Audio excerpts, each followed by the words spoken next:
आगामी त्र्यंबक नगर परिषद निवडणूक 2025च्या पार्श्वभूमीवर आज प्रभाग क्रमांक 1 मधून राष्ट्रवादी काँग्रेस पक्षाचे इच्छुक उमेदवार उमेश सोनवणे यांनी आपला उमेदवारी अर्ज सादर केलाय।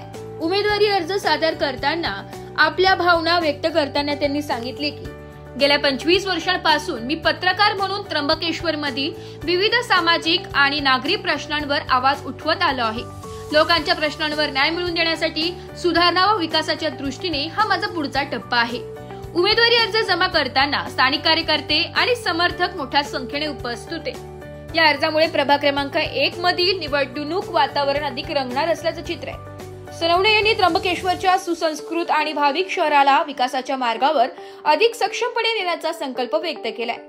आता त्यांचे राजकीय मार्गक्रमण मतदारांच्या विश्वासावर अवलंबून असेल। राष्ट्रवादी काँग्रेस पक्षाकडून उमेदवारी अर्ज दाखल केला, काय सांगाल? पक्षाकडून तिकीट देईल का काय?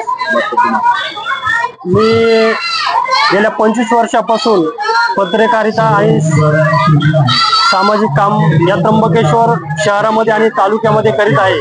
या त्र्यंबकेश्वरमध्ये गेल्या 25 वर्षामध्ये अनेक प्रश्न आहे।